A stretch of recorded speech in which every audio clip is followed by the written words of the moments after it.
एक और रिव्यू के साथ नसीम अहमद हाजिर खिदमत है। फिल्मी दुनिया से और तमाम सुनने वालों को, देखने वालों को सलाम अर्ज़ करता है। इस उम्मीद के साथ प्रोग्राम का आगाज़ करते हैं कि आप जहाँ कहीं भी होंगे, you hopefully would be doing well. Today we have chosen a film. That name of the film is Bulla and Mr. शान जो हैं वो इसके अंदर नुमाया हैं और उन्हीं का ये सब कुछ जो है तरतीब दिया हुआ प्रोग्राम है।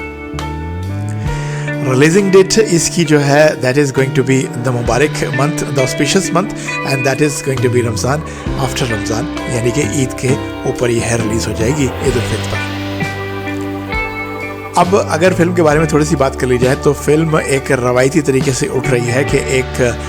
बुरा मुआशरा है और एक गैंगस्टर्स हैं और उनके ख़िलाफ़ शान साहब जो हैं वो इंसाफ की आवाज़ से बुलंद कर रहे हैं। इसके अलावा कुछ भी टीज़र से नज़र नहीं आ रहा, कोई पर्टिकुलर थिंग कुछ भी नहीं है, और सिर्फ यही है कि शान साहब जो हैं वो विलन्स के ख़िलाफ़ हैं और स्ट्रगल कर रहे हैं एक ऐसा मुआशरा ढूंढने के लिए जिसका कोई भी ख्वाब देख सकता है, कोई भी सोच सकता है।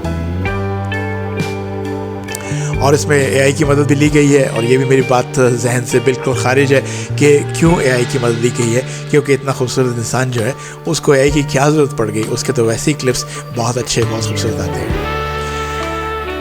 थोड़ी सी बात शान साहब की कर लेते हैं कि शान साहब ने कुछ एक दो बातें ऐसी की हैं जो थोड़ी सी कंट्रोवर्शियल बन रही हैं, और एक बात उन्होंने ये कही है कि लॉलीवुड और कराची के दरमियान जो है एक किस्म का गैप क्रिएट कर दिया गया है, और ये बात किसी हद तक जो है वो बिल्कुल सही भी नज़र आ रही है, क्योंकि आग लगे बस्ती में एक ऐसी फिल्म है जिसकी तमाम तर कास्ट,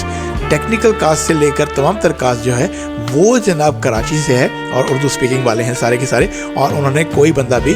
लॉलीवुड से नहीं लिया, जिसको सामने रखते हुए शान साहब ने एक कंप्लेन वाले लहजे में कहा है कि ऐसा नहीं होना चाहिए, ऐसी पार्टीज़ नहीं बननी चाहिए, और इस तरह से कैटेगरीज और पार्टी सिस्टम करके ये फिल्म का बहुत नुकसान होगा। और ये भी कहा जा रहा है कि पंजाब गवर्नमेंट जो है वो फिल्म इंडस्ट्री को सपोर्ट करने जा रही है, और एक जगह भी उन्होंने रखती है और 4 अरब भी फिक्स कर दी हैं, और ये चीज़ें भी जो है वो सामने आ रही हैं। अब अगर शान साहब की बात की जाए तो शान साहब ने इसके ना तो लिरिक्स के बारे में कोई बात की है, ना म्यूज़िक उसका शाये किया है फिल्म का बुल्ले का, और बुल्ले का टीज़र जो है ना वो बहुत ही एक मुबहम सा और बहुत मुख्तसर सा है, और सारी की सारी फिल्म ऐसा लग नहीं रहा बल्कि ऐसे ही है कि शान साहब के दाएं बाएं ही घूमेगी।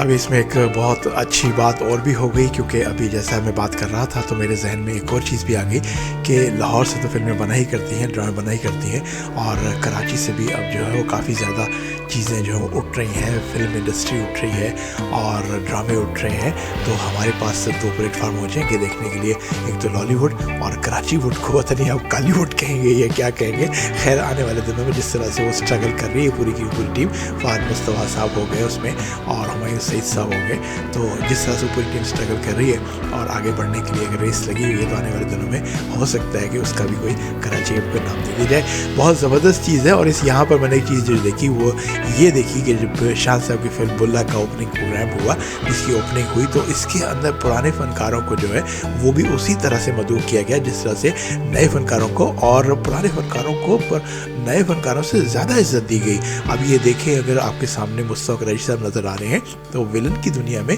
अगर तो कोई शख्स है, बल्कि इसको तो मैं ये कहूँगा कि he is the walking institution of villainous character, because he knows everything. In fact he is made for